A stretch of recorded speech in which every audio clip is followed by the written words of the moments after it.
한국은 왜 안 떠납니까? 전쟁의 화염이 도시를 집어삼키고 미국, 영국, 러시아가 앞다퉈 도망치기 바쁠 때 유일하게 자리를 지킨 미친 나라가 어디인지 아십니까, 여러분? 바로 대한민국입니다. 전 세계 외교관들이 한국의 행동을 보고 비웃은 바로 그 순간, 보란 듯이 상황은 역전됐습니다. 한국인은 절대 건드리지 마라. 이 한마디가 지금 중동 전역을 공포와 경외로 몰아넣고 있습니다. 도대체 한국은 이란의 전쟁통 속에서 무엇을 보여준 걸까요? 대한민국 화이팅! 댓글로 한국을 뜨겁게 응원해주세요. 딱 1초만요. 좋아요와 구독 꾹 부탁드립니다.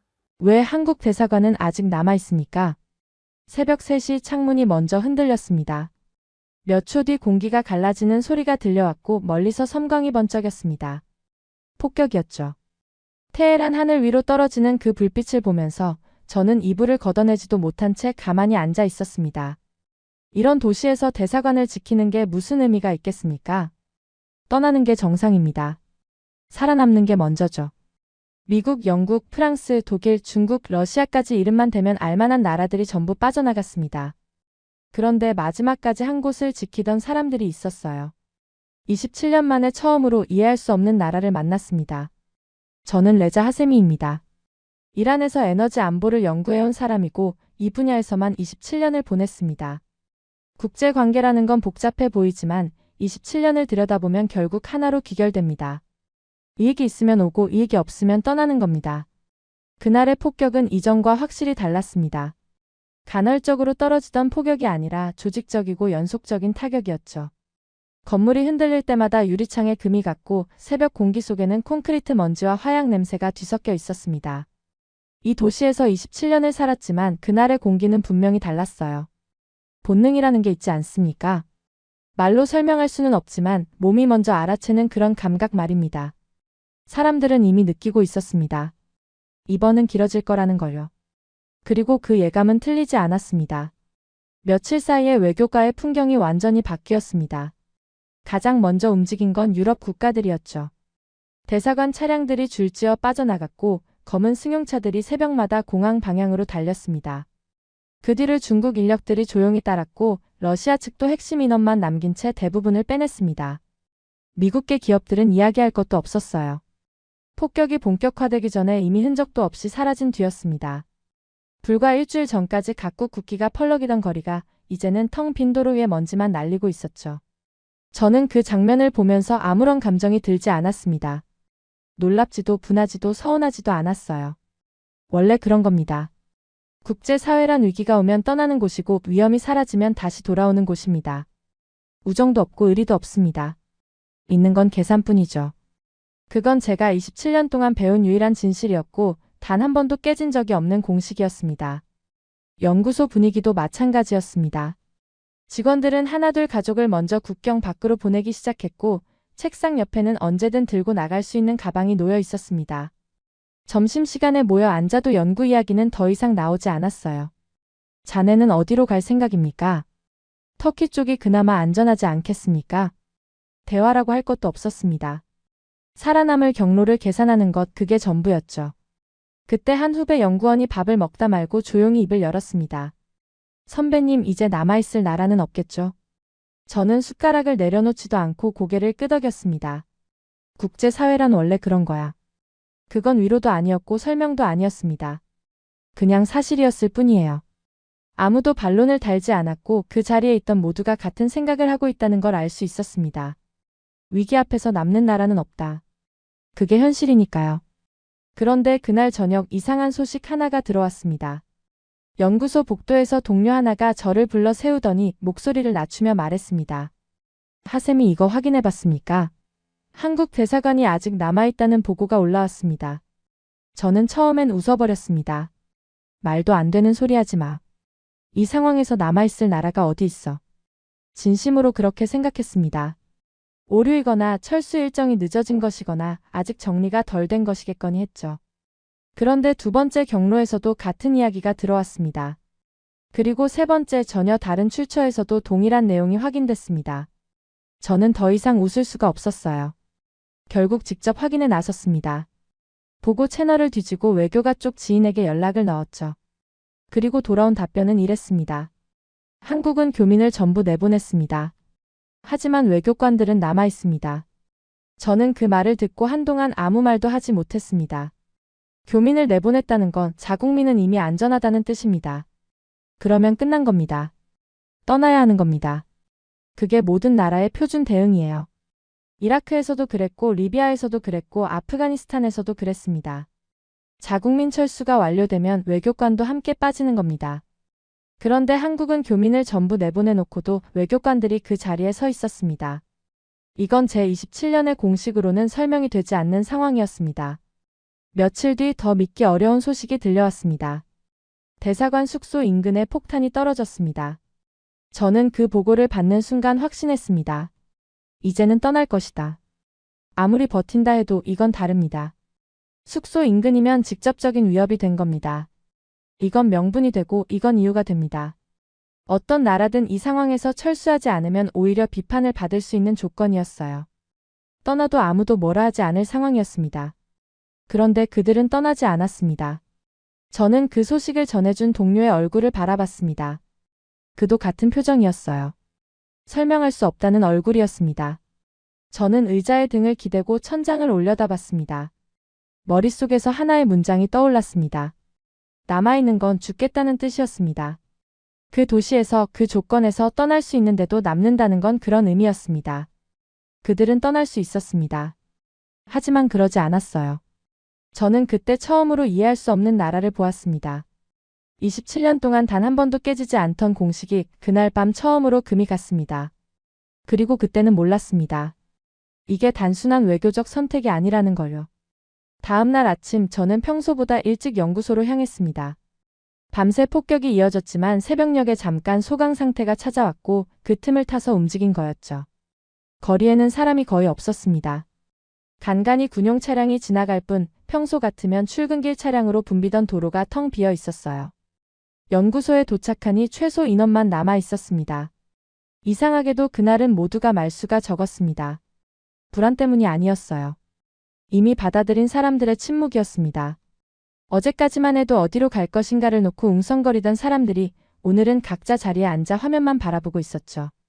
전쟁이 일상이 되면 이렇게 됩니다.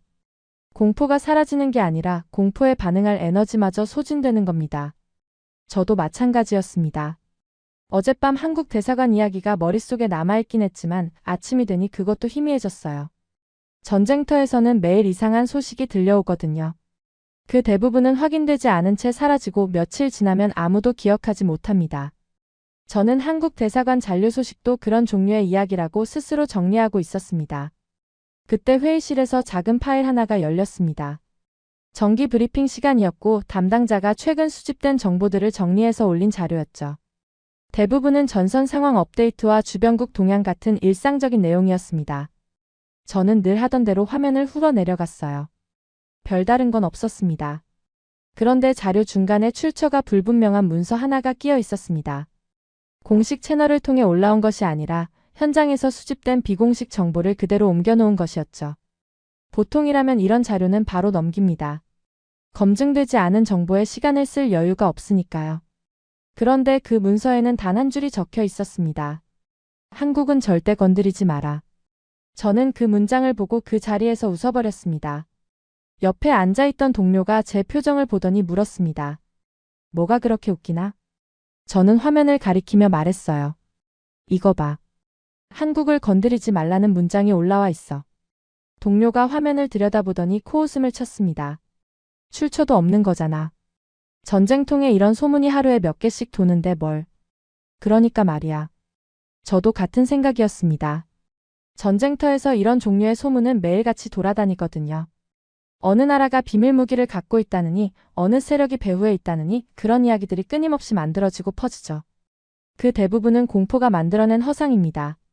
사람이 극한의 스트레스를 받으면 패턴을 찾으려 하거든요. 설명할 수 없는 상황을 억지로 설명하려다 보니 그럴듯한 이야기가 만들어지는 겁니다. 저는 27년 동안 그런 정보들을 걸러내며 살아온 사람이었습니다. 그래서 그 문장을 아무렇지 않게 넘기려 했습니다. 그런데 이상하게도 그 문장이 머릿속에서 사라지지 않았습니다. 회의가 끝나고 자리로 돌아와서 다른 보고서를 읽는데도 계속 그 한 줄이 떠올랐습니다. 점심시간이 됐을 때 식당에서 마으디와 마주 앉았습니다. 마으디가 밥을 먹다 말고 먼저 말을 꺼냈어요. 하셈이 자네 오전 브리핑에서 이상한 문서 봤나? 저는 숟가락을 멈추고 마으디를 바라봤습니다. 한국 관련 문장 말하는 건가? 맞아. 건드리지 말라는 거. 봤지? 출처 없는 소문이야. 자네도 그런 거 신경 쓰나? 마으디가 잠시 뜸을 들이다가 말했습니다. 나도 원래 안 그러는데 이상하게 자꾸 생각이 나더라고.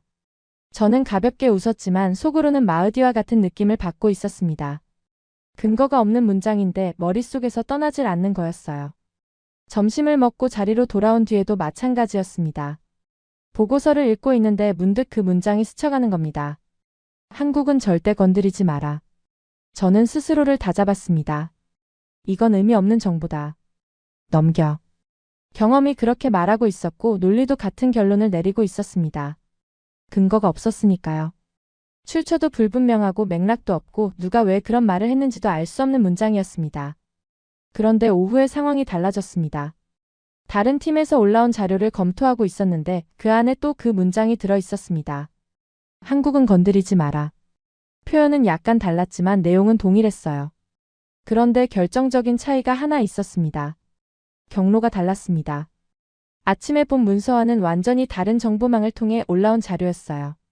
수집 지역도 달랐고 수집 시점도 달랐습니다. 그런데 문장은 같았습니다. 저는 처음으로 커피잔을 내려놓았습니다.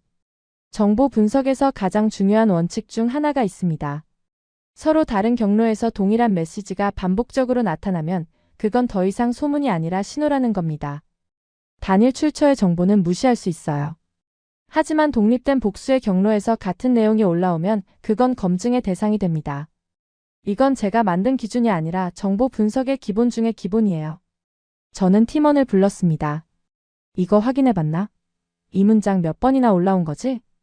팀원이 자료를 넘기더니 조용히 대답했습니다. 3군데 이상입니다. 전부 다른 경로에서요. 저는 팀원을 바라봤습니다. 자네는 어떻게 생각해? 이거 그냥 소문이라고 보나? 팀원이 잠시 망설이다가 말했어요. 솔직히 아침에는 그렇게 생각했습니다.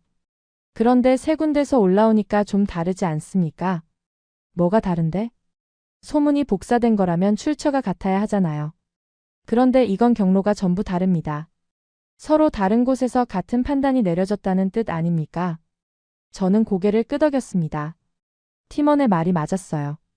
저는 화면을 다시 올려서 그 문장을 띄워놓았습니다. 한국은 절대 건드리지 마라. 가만히 들여다보고 있으니 이 문장의 무게가 처음과는 완전히 다르게 느껴졌습니다. 아침에는 웃어넘겼던 문장이었어요. 소문이라고 공포가 만든 허상이라고 단정했던 문장이었습니다. 그런데 세 개의 독립된 정보망이 같은 말을 하고 있었습니다. 팀원이 조심스럽게 물었습니다. 선배님 이거 어떻게 처리할까요? 폐기합니까? 저는 잠시 생각했습니다. 보통 때라면 폐기해라고 했을 겁니다. 검증 안 된 정보를 붙잡고 있으면 판단이 흐려지거든요. 하지만 그날은 그 말이 나오지 않았습니다. 일단 보관해. 추가 확인이 될 때까지 따로 모아놔. 팀원이 살짝 놀란 표정으로 저를 바라봤습니다. 선배님이 이런 류의 자료를 보관하라고 한 건 처음인데요. 나도 알아. 그런데 이건 넘기면 안 될 것 같아. 저도 제 자신이 의외였어요.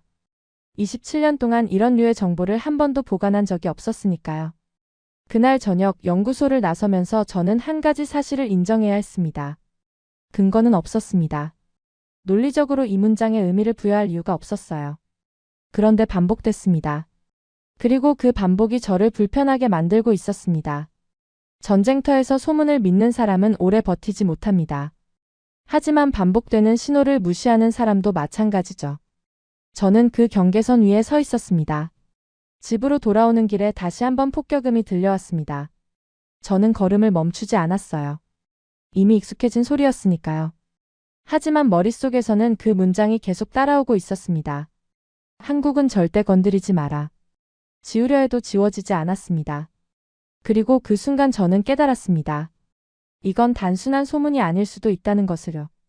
그리고 그날 오후 처음으로 숫자가 무너지기 시작했습니다. 그날 올라온 보고서는 평소와 다르지 않아 보였습니다. 중동 전선의 교전 데이터를 정리한 수치표였고 저는 늘 하던 대로 숫자를 풀어내려갔습니다. 이 일을 27년 했으면 숫자가 말하는 걸 읽을 수 있게 됩니다. 어떤 수치가 정상이고 어떤 수치가 이상한지 표를 보는 순간 감이 오거든요. 그런데 그날은 첫 페이지부터 뭔가 걸렸습니다. 같은 규모의 공격이었습니다. 같은 시간대에 비슷한 조건에서 벌어진 교전이었어요. 투입된 화력의 규모도 거의 동일했고 공격 패턴도 유사했습니다. 그런데 결과가 완전히 달랐습니다. 한쪽은 방어선이 뚫렸고 다른 한쪽은 완벽하게 막아냈습니다. 저는 처음엔 오류라고 생각했어요. 데이터 입력 과정에서 수치가 잘못 들어간 거라고요. 이런 일은 전시 상황에서 드물지 않거든요. 현장이 혼란스러우면 보고 체계도 흔들리기 마련이니까요. 그래서 저는 팀원을 불렀습니다. 이 데이터 다시 확인해봐. 두 구역 결과값이 이상해. 팀원이 자료를 가져가서 원본과 대조했습니다. 잠시 후 같은 데이터가 다시 올라왔어요. 3번 검증했습니다. 원본과 동일합니다. 저는 화면을 뚫어지게 바라봤습니다. 오류가 아니었습니다. 같은 공격을 받고 같은 조건에서 교전이 벌어졌는데 한쪽만 뚫리고 한쪽은 멀쩡한 겁니다. 저는 하나씩 변수를 제거하기 시작했습니다. 지형 차이가 있었는지 확인했습니다. 두 구역 모두 평지에 가까운 개활지였고 지형적 이점은 어느 쪽에도 없었어요. 기상 조건을 확인했습니다. 같은 날 같은 시간대의 교전이었기 때문에 기상 변수는 동일했습니다. 병력의 숙련도를 살펴봤습니다. 양쪽 모두 실전 경험이 있는 정규 부대였고 훈련 수준에서 유의미한 차이가 보이지 않았어요. 하나씩 지워나갈수록 설명할 수 있는 변수가 줄어들었습니다. 그리고 모든 조건을 제거하고 난 뒤에도 결과는 바뀌지 않았습니다. 남은 차이는 단 하나였습니다. 운용 장비. 방어선이 뚫린 쪽과 막아낸 쪽이 쓰고 있던 장비가 달랐던 겁니다. 저는 조용히 물었습니다. 두 구역의 차이가 뭐지? 팀원이 잠시 망설이다가 입을 열었습니다. 운용 장비입니다. 저는 이미 짐작하고 있었지만 확인하고 싶지 않은 마음이 더 컸습니다. 하지만 물어야 했습니다. 어느 쪽이 한국 장비야? 방 안에 잠깐의 정적이 흘렀습니다. 팀원이 대답했습니다. 뚫리지 않은 쪽입니다. 그 순간 방 안의 공기가 완전히 바뀌었습니다. 저는 자리에서 일어나지 못했습니다. 한 번의 결과라면 무시할 수 있었을 겁니다. 전장에서는 운이 작용하는 경우도 있으니까요. 하지만 저는 추가 데이터를 요청했고 이전 교전 기록까지 끌어모아서 같은 방식으로 비교해봤습니다. 결과는 동일했습니다. 두 번째 교전에서도 같은 패턴이 나타났고 세 번째 교전에서도 마찬가지였습니다. 세 번의 교전, 3번 모두 같은 결론이었습니다. 기존 서방 체계가 운용된 구역의 요격 성공률은 대략 55에서 65% 사이를 오가고 있었습니다. 숫자로 보면 절반을 겨우 넘기는 수준이에요. 10발이 날아오면 4~5발은 그대로 떨어진다는 뜻이죠. 그런데 한국 시스템이 운용된 구역은 80% 이상을 유지하고 있었습니다. 이 차이가 얼마나 큰 건지 숫자만 봐서는 실감이 나지 않을 수도 있습니다. 하지만 전장에서 25에서 20%의 차이는 성능의 차이가 아닙니다.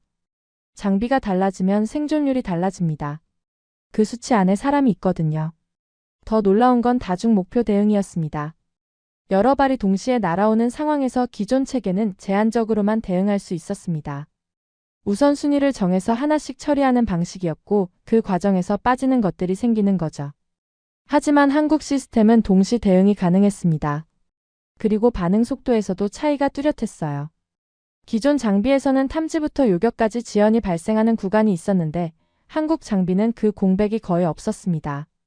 탐지와 동시에 판단이 이루어지고 즉각적으로 대응이 들어가는 구조였습니다. 저는 이 데이터를 팀 전체에 공유했습니다.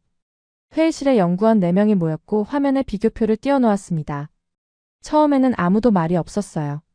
선임 연구원인 마으디가 먼저 입을 열었습니다. 하셈이 이거 원본 확인한 거 맞나? 내가 직접 다시 돌려보겠네. 마으디는 제 또래 연구원으로 데이터에 관해서는 저보다 더 까다로운 사람이었습니다. 그가 직접 원본을 열어서 검증하는 동안 나머지 사람들은 화면만 바라보고 있었죠. 10여 분 뒤 마으디가 고개를 들었습니다. 동일하네. 3건 전부.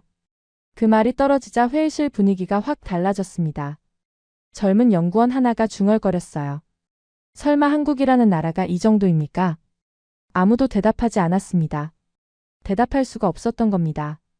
저는 27년간 수많은 나라의 장비 데이터를 봐왔습니다. 카탈로그에 적힌 수치가 실전에서 그대로 나오는 경우는 거의 없어요. 대부분은 실전에 투입되면 성능이 떨어지거든요. 환경이 다르고 변수가 많고 운용 인력의 숙련도에 따라 결과가 크게 달라집니다. 과거에 중동에 대량 납품됐던 유럽산 장비가 있었는데 카탈로그에는 요격률 85%라고 적혀 있었습니다. 하지만 실전에서 나온 수치는 절반에도 못 미쳤어요. 사막의 모래바람, 극심한 온도 차이, 현지 운용 인력의 적은 기간까지 변수가 겹치면서 성능이 곤두박질 친 겁니다. 그게 보통의 경우입니다. 카탈로그와 실전 사이에는 언제나 간극이 있고 그 간극은 대부분 아래로 벌어지거든요. 그런데 한국 장비는 반대였습니다. 실전 데이터가 카탈로그 수치를 뒷받침하고 있었고 어떤 항목에서는 오히려 실전 결과가 더 높았습니다. 이건 제가 27년간 거의 본 적 없는 경우입니다. 마으디도 같은 생각이었는지 안경을 벗으며 조용히 말했습니다. 이건 좀 다른 차원의 물건이야. 저는 보고서를 덮고 한동안 가만히 앉아 있었습니다. 회의가 끝나고 사람들이 나간 뒤에도 저는 그 자리를 떠나지 못했어요. 머릿속에서 하나의 생각이 저를 붙잡고 있었기 때문입니다. 이 장비가 지금은 다른 쪽에 있습니다. 하지만 만약 이 장비가 우리를 향한다면 어떻게 됩니까? 80%가 넘는 요격률, 동시 다중 대응, 즉각 반응. 이걸 상대해야 하는 쪽에 선다고 생각하니 등줄기가 서늘해졌습니다. 이건 단순히 성능이 좋다는 차원의 문제가 아니었습니다.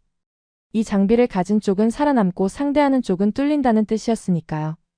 한국 무기는 더 강한 게 아니었습니다. 더 살아남게 만드는 무기였습니다. 그 차이를 이해하는데 저는 3번의 교전 데이터와 1번의 긴 밤이 필요했습니다. 팀원이 조심스럽게 물었습니다. 선배님, 보고서 올릴까요? 보고서를 올린다는 건 이 결과를 공식적으로 인정한다는 뜻이었습니다. 우리가 그동안 운용해온 장비, 우리가 신뢰해온 체계, 그 모든 것에 대한 판단을 다시 해야 한다는 의미였죠. 저는 천천히 입을 열었습니다. 올려. 있는 그대로. 팀원이 고개를 끄덕이고 자리로 돌아갔습니다. 저는 빈 화면을 바라보며 생각했습니다. 우리는 그 장비를 써본 적이 없었습니다. 대신 그 장비와 싸워본 적은 있었죠. 그리고 그 결과는 단 하나였습니다. 뚫리지 않은 쪽, 그게 한국이었습니다. 그 순간 저는 비로소 이해했습니다. 왜 이란 내부에서 그런 말이 돌았는지. 한국은 절대 건드리지 마라. 그건 단순한 소문이 아니었습니다. 숫자가 만들어낸 결론이었어요. 하지만 그때까지도 저는 하나를 놓치고 있었습니다. 이건 단순한 기술의 문제가 아니었다는 걸요. 어느 날 밤 저는 사무실에 혼자 남았습니다. 복도는 이미 불이 꺼진 지 오래였고 창밖에서는 간헐적으로 들려오는 먼 폭발음만이 이 도시가 아직 전쟁 속에 있다는 걸 알려주고 있었습니다. 책상 위 모니터 불빛만이 어둠 속에서 얼굴을 비추고 있었죠. 저는 그 빛 앞에 앉아서 며칠간 머릿속을 떠나지 않던 것들을 하나씩 꺼내놓고 있었습니다. 제 앞에는 3가지가 놓여 있었습니다. 이란 내부에서 반복적으로 돌던 그 문장, 한국은 절대 건드리지 마라. 그리고 설명되지 않던 전투 데이터, 같은 조건에서 결과만 달랐던 그 교전 기록. 마지막으로 중동 방산 수출 보고서, 최근 몇 년간의 무기 거래 흐름을 정리한 자료였습니다. 이 3가지는 지금까지 따로 존재하던 것들이었어요. 각각은 각각의 맥락 안에서만 의미가 있었고 서로 연결될 이유가 없어 보였습니다. 하지만 그날 밤 저는 처음으로 이 3가지를 한 화면에 나란히 올려놓았습니다. 그리고 그 순간 따로였던 점들이 하나의 선으로 이어지기 시작했습니다. 저는 방산 수출 데이터부터 다시 열었습니다. 처음 봤을 때는 단순한 증가 그래프로만 보였어요. 한국의 방산 수출이 늘고 있다는 건 이미 업계에서 알려진 사실이었고 저도 대략적인 추세는 파악하고 있었습니다. 하지만 그날 밤 자세히 들여다보니 이상한 점이 하나씩 눈에 들어오기 시작했습니다. 가장 먼저 걸린 건 납기였습니다. 방산 거래에서 납기라는 건 단순한 배송 일정이 아닙니다. 계약을 체결하고 나서 실제로 장비가 현장에 도착하기까지 걸리는 시간, 그게 납기예요. 그리고 이 납기가 전쟁 상황에서는 생존과 직결됩니다. 아무리 좋은 장비를 계약했어도 그게 도착하기까지 4년이 걸린다면 그 4년 동안은 기존 장비로 버텨야 한다는 뜻이거든요. 유럽 주요 국가들의 납기를 확인했습니다. 계약 이후 초도 납품까지 평균 4년에서 5년이었어요. 이건 유럽 방산 업체들의 구조적 문제이기도 합니다. 생산 라인이 제한적이고 기존 계약 물량이 밀려있고 정치적 승인 절차까지 거쳐야 하니 시간이 걸릴 수밖에 없는 거죠. 물론 평시라면 4년이라는 시간이 크게 문제가 되지 않을 수도 있습니다. 하지만 전쟁은 기다려주지 않거든요. 지금 이 순간에도 폭격이 떨어지고 있는데 4년 뒤에 장비가 도착합니다. 라는 말이 무슨 의미가 있겠습니까? 저는 같은 항목에서 한국의 수치를 찾았습니다. 화면을 넘기다가 손이 멈췄어요. 즉시 공급 가능. 저는 그 문장을 2번 읽었습니다. 즉시라는 단어가 방산 보고서에 등장하는 경우는 거의 없습니다. 무기라는 건 주문 제작에 가까운 물건이고 각 국가의 요구 사양에 맞춰 조정하는 과정이 반드시 필요하거든요. 그런데 한국은 그 과정을 이미 끝내놓은 상태에서 계약을 진행하고 있었습니다. 생산 라인이 돌아가고 있고 재고가 확보되어 있고 계약이 성사되면 곧바로 인도가 가능한 체계를 갖추고 있었던 겁니다. 4년과 즉시. 이건 단순한 속도의 차이가 아니었습니다. 전쟁에서 이 차이는 결정적입니다. 4년을 기다리는 쪽은 그 사이에 방어선이 무너질 수 있고 즉시 받는 쪽은 내일부터 전장의 판도를 바꿀 수 있으니까요. 저는 그 순간 깨달았습니다. 한국이 중동 시장에서 빠르게 올라오고 있는 이유가 단순히 가격 때문이 아니었다는 거요.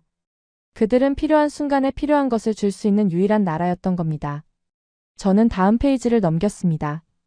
그리고 더 이해하기 어려운 걸 발견했습니다. 계약 구조였어요. 보통 방산 거래는 단순합니다.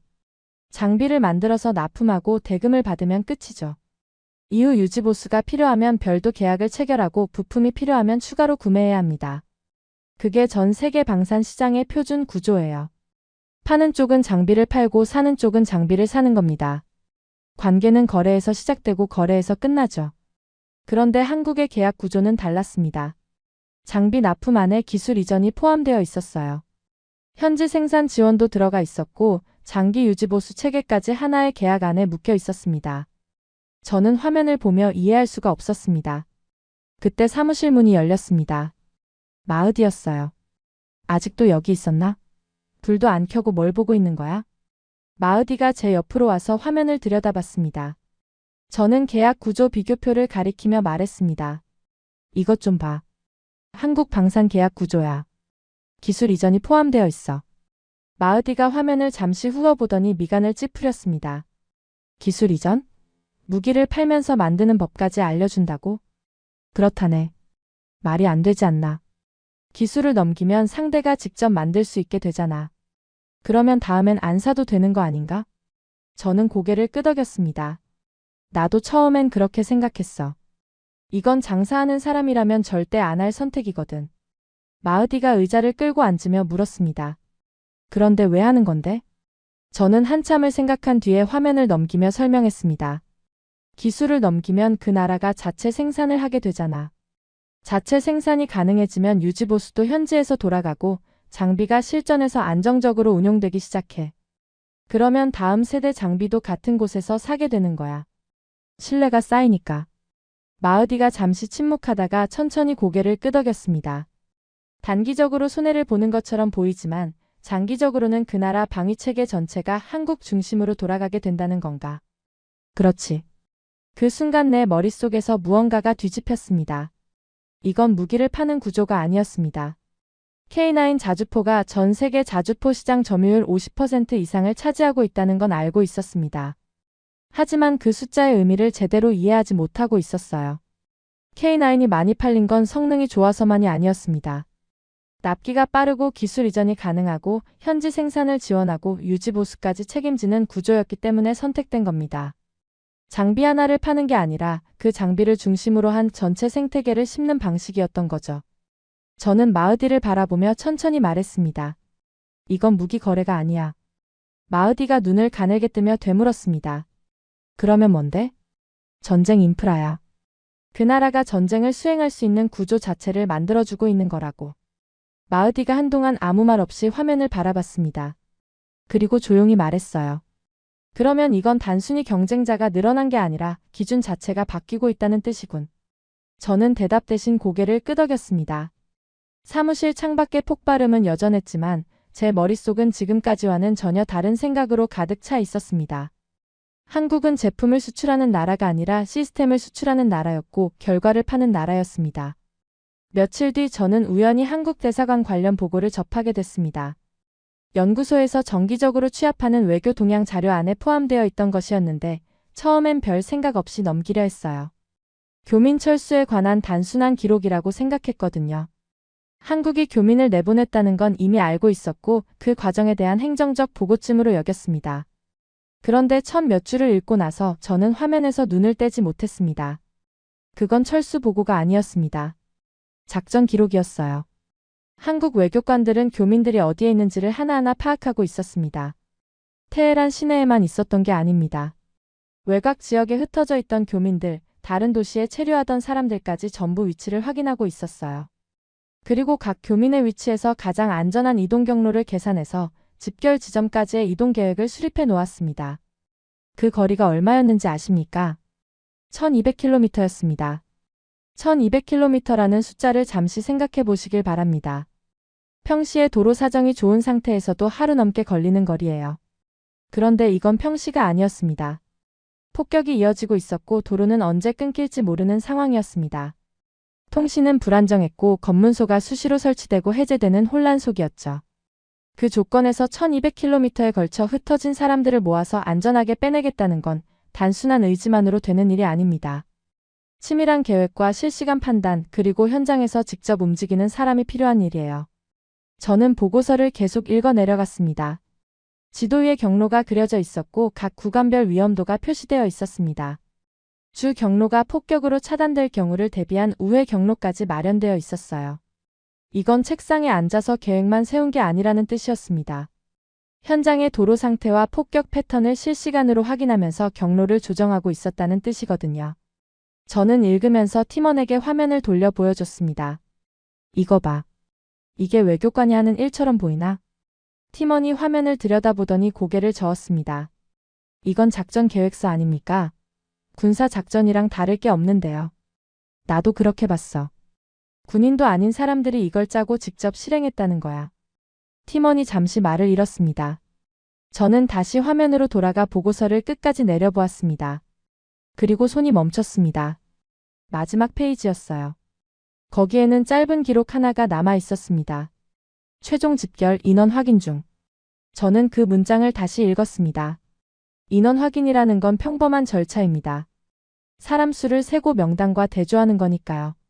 하지만 그 상황은 평범하지 않았습니다.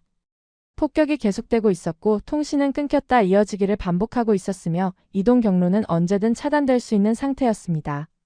그 속에서 숫자가 아니라 이름을 하나씩 부르고 있었습니다. 한 명 또 한 명 확인하고 또 확인하고. 그런데 한 명이 없었습니다. 명단에 있는 이름 하나가 현장에서 확인되지 않았다는 보고가 올라온 겁니다. 저는 다음 문장을 읽는 순간 숨이 멈추는 것 같았습니다. 외교관 한 명 현장 이동. 팀원이 제 표정을 보더니 물었습니다. 선배님 왜 그러십니까? 저는 화면을 가리켰습니다. 현장 이동이라고 적혀 있어. 이 상황에서 외교관이 직접 나갔다는 뜻이야. 팀원이 화면을 다시 읽더니 믿기 어렵다는 표정으로 말했습니다. 지금 폭격이 한창인데 한 명 찾으러 밖으로 나갔다는 겁니까? 그렇다는 거지. 그건 상부 지시였습니까? 저는 고개를 저었습니다. 지시한 기록은 어디에도 없어. 본인이 선택한 거야. 팀원이 한동안 아무 말도 하지 못했습니다. 그건 명령이 아니었습니다. 한 사람이 스스로 차에서 내려 폭격이 이어지는 도로를 따라 확인되지 않은 교민을 찾으러 나간 겁니다. 저는 그 장면을 상상했습니다. 어두운 도로 간헐적으로 하늘을 가르는 섬광, 먼지와 연기 속에서 한 사람이 걸어가고 있는 모습. 그 사람이 찾고 있는 건 단 한 명의 교민이었습니다. 전체 인원에서 한 명이 빠진 거예요. 어떤 나라에서는 이 상황에서 한 명 미확인이라고 기록하고 넘어갑니다. 전시에 한 명쯤 확인이 늦어지는 건 충분히 있을 수 있는 일이고 나중에 확인하면 된다고 판단하는 거죠. 그게 합리적인 판단이에요. 하지만 한국 외교관은 그렇게 하지 않았습니다. 그건 용기라는 단어로 설명하기엔 부족했습니다. 솔직히 말하면 제가 이해할 수 있는 범주 밖의 행동이었어요. 27년간 국제관계를 봐왔지만 전쟁터에서 자국민 한 명을 위해 외교관이 직접 폭격지대로 들어가는 경우는 본 적이 없었거든요. 잠시 후 다음 문장이 이어졌습니다. 전원 확인 완료. 찾아낸 겁니다. 그 한 명을 찾아서 데리고 돌아온 겁니다. 팀원이 조용히 말했습니다. 대단한 사람들이네요. 저는 고개를 저었어요. 대단한 게 아니야. 이건 그 나라가 원래 이렇게 하는 거야. 팀원이 의아한 표정으로 저를 바라봤습니다. 저도 제가 왜 그 말을 했는지 정확히 설명할 수는 없었어요. 하지만 본능적으로 그렇게 느꼈습니다. 그리고 마지막 문장이 눈에 들어왔습니다. 외교관 잔류. 저는 그 문장을 이해하는 데 시간이 걸렸습니다. 전원 탈출이 완료됐습니다. 교민은 전부 안전한 곳으로 빠져나갔어요. 그러면 끝난 겁니다. 임무가 완료된 거예요. 이제 떠나야 합니다. 그게 정상이고 그게 국제사회의 표준 대응이거든요. 그런데 한국 외교관들은 떠나지 않았습니다. 자국민을 전부 안전하게 내보내놓고도 본인들은 그 도시에 남은 겁니다. 우리가 떠나면 여기 남은 사람들은 누가 지킵니까? 아무도 그 말을 직접 한 적은 없습니다. 기록에도 없고 보도에도 없어요. 하지만 저는 확신합니다. 그들의 행동이 그 문장을 말하고 있었으니까요. 저는 그날 밤 보고서를 덮고 오랫동안 자리에 앉아 있었습니다. 위기가 오면 떠난다, 이익이 없으면 떠난다, 그게 국제사회다. 27년간 한 번도 틀린 적 없던 그 공식이 한국이라는 나라 앞에서 작동하지 않았습니다. 말이 아니라 행동으로 증명한 나라. 위기에서 진짜 모습이 드러난다고 하죠. 그날 저는 한국의 진짜 모습을 보았습니다. 그리고 그날 밤 하나의 의문이 떠올랐습니다. 이건 처음이 아닐 수도 있다는 생각이었어요. 이 나라가 원래 이렇게 행동하는 나라라면 과거에도 같은 선택을 한 적이 있지 않겠습니까? 저는 기록을 뒤지기 시작했습니다. 저는 그날 밤 잠을 이루지 못했습니다. 머릿속에는 계속 같은 장면이 반복됐어요. 폭격 속에서 이름을 부르던 외교관, 한 명을 찾으러 어둠 속으로 걸어간 사람, 그리고 임무가 끝났는데도 끝내 떠나지 않던 그들. 저는 침대에 누워 천장을 바라보면서 스스로에게 계속 같은 질문을 던졌습니다. 왜 저들은 저렇게까지 하는가? 단순한 책임감으로는 설명이 되지 않았습니다. 책임감이 강한 외교관이라면 교민을 안전하게 빼내는 것까지가 임무입니다. 그걸 완수했으면 본인도 빠져나오는 게 맞아요. 그게 책임을 다한 겁니다. 그런데 한국 외교관들은 그 지점을 넘어선 선택을 했습니다. 임무 완료 이후에도 남았다는 건 책임감이라는 단어의 범위를 벗어난 행동이거든요. 그러면 이건 뭘로 설명해야 합니까? 저는 그 답을 찾지 못한 채 새벽을 맞았습니다. 다음날 연구소에 출근해서 저는 원래 업무를 제쳐두고 다른 자료를 꺼냈습니다. 한국과 이란 두 나라의 과거 기록이었어요. 솔직히 말씀드리면 저는 이 두 나라 사이에 특별한 관계가 있다고 생각한 적이 없었습니다. 동맹도 아니고 전략적 파트너십이 있는 것도 아니었으니까요. 국제 무대에서 한국과 이란은 서로 크게 얽힐 일이 없는 나라들이었습니다. 적어도 저는 그렇게 알고 있었어요. 하지만 기록을 뒤지기 시작하자 이상한 공통점이 하나 보이기 시작했습니다. 위기 상황에서 한국은 떠나지 않았다는 겁니다. 이건 이번이 처음이 아니었어요. 저는 1970년대와 80년대 자료부터 펼쳤습니다. 중동 건설 붐 시기였죠. 당시 중동 전역에서 대규모 개발 사업이 벌어지고 있었고 전 세계 건설 업체들이 몰려들었습니다. 한국 기업들도 그때 중동에 들어왔어요. 사막 한가운데서 도로를 놓고 항만을 세우고 플랜트를 건설했습니다. 여기까지는 다른 나라 기업들과 다를 게 없었습니다. 돈이 되니까 온 거고 계약이 있으니까 일한 거죠. 차이는 위기가 닥쳤을 때 드러났습니다. 중동은 원래 불안정한 지역이에요. 분쟁이 터지고 치안이 흔들리고 위험 수준이 올라가는 일이 빈번하게 발생합니다. 그때마다 외국 기업들의 반응은 똑같았습니다. 위험 지역에서 인력을 빼고 공사를 중단하고 상황이 안정되면 돌아오겠다며 떠나는 거죠. 계약서에 불가항력 조항이라는 게 있거든요. 전쟁이나 내란 같은 상황에서는 계약 이행 의무가 면제된다는 조항입니다. 대부분의 기업들은 그 조항을 근거로 떠났습니다. 합법적이고 합리적이고 아무도 비난할 수 없는 선택이었어요. 그런데 한국 기업들은 남아 있었습니다.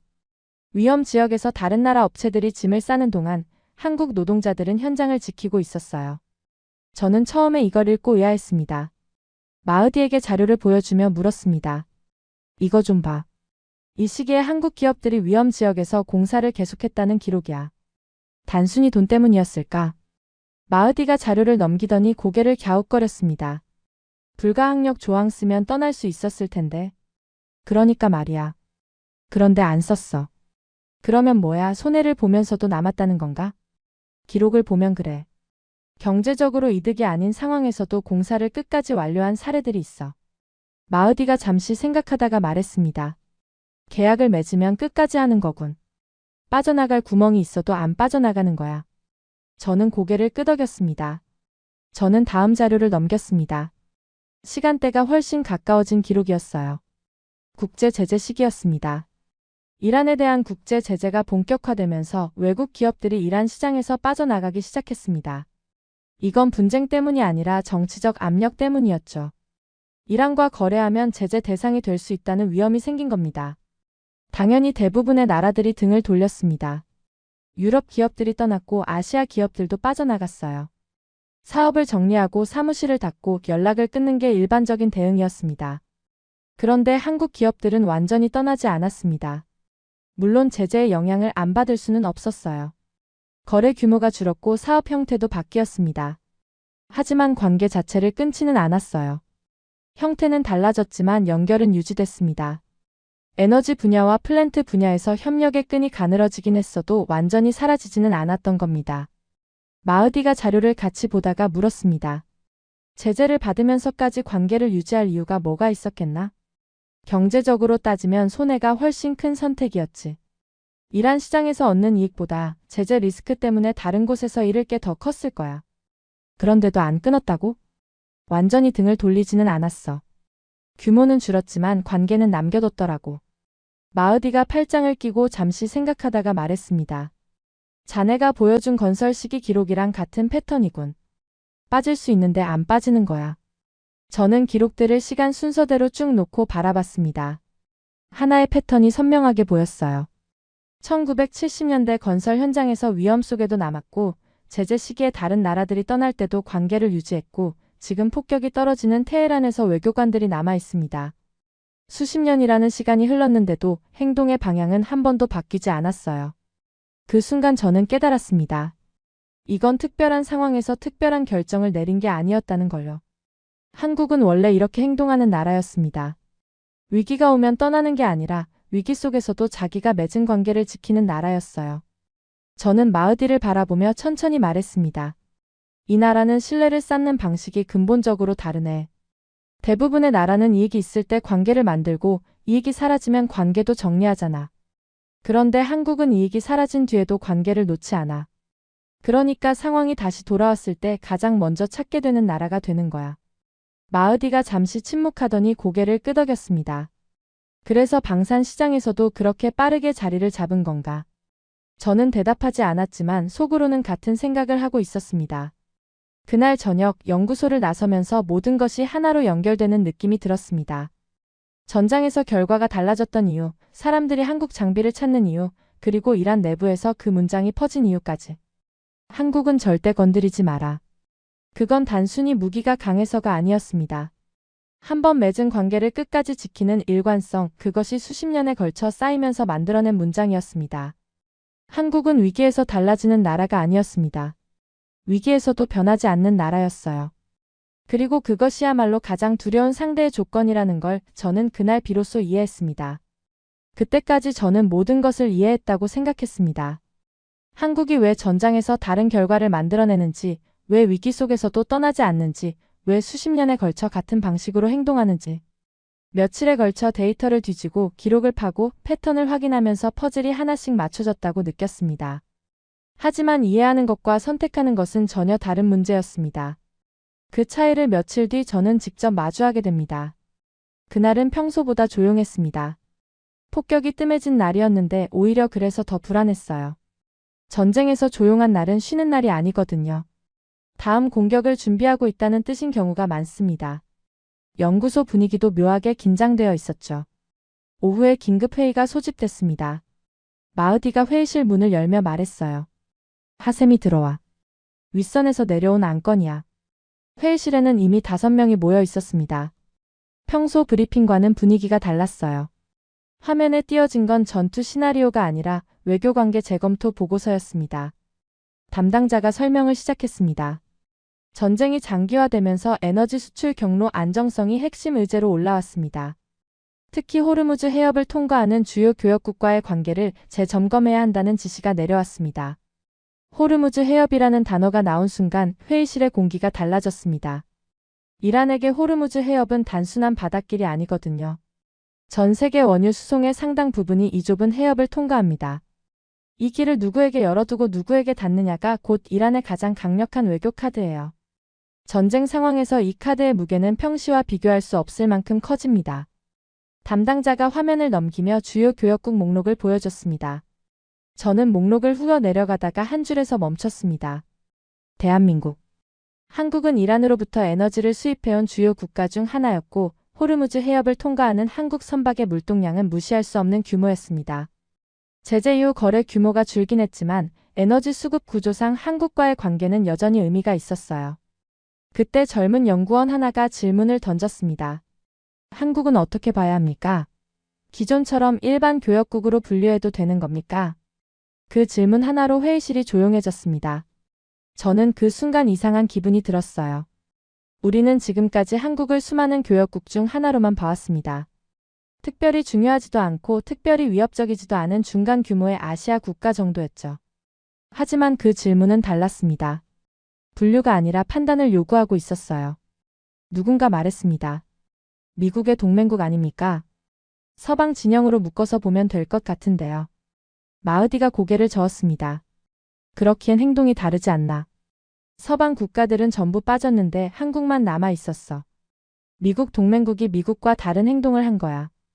회의실에 잠시 웅성거림이 퍼졌습니다. 다른 연구원이 끼어들었어요. 방산 쪽 데이터도 무시할 수 없습니다. 중동 전역에서 한국 장비의 영향력이 빠르게 확대되고 있거든요. 이건 단순한 교역국이 아니라 전략적 변수입니다. 저는 그 대화를 듣고 있었습니다. 그리고 처음으로 이 질문이 얼마나 중요한지 깨달았어요.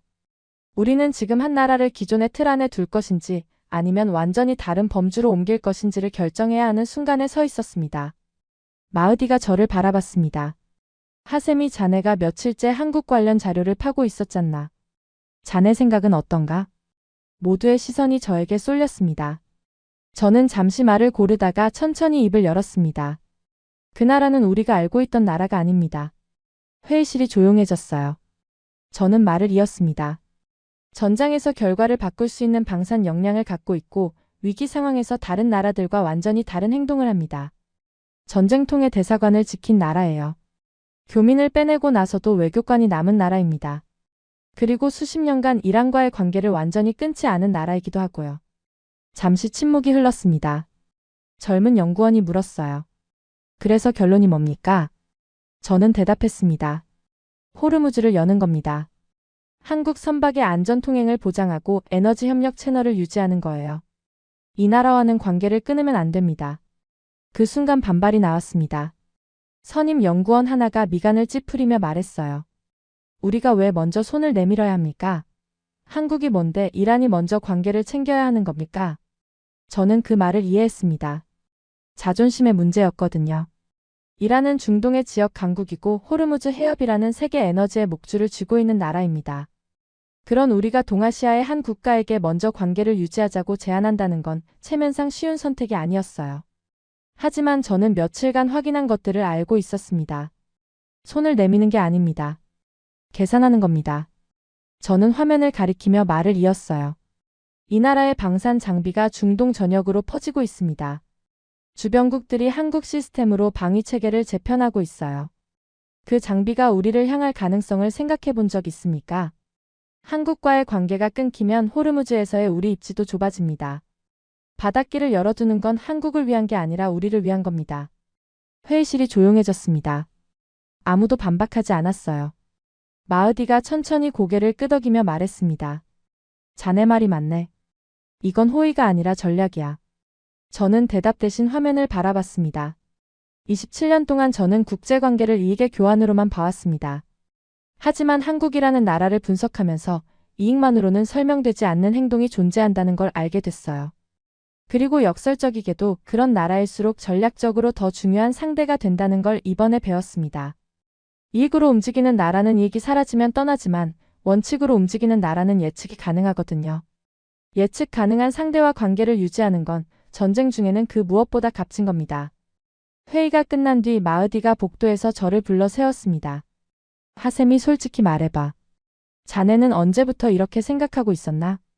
저는 쓴웃음을 지었습니다. 교전 데이터를 3번째 확인했을 때부터.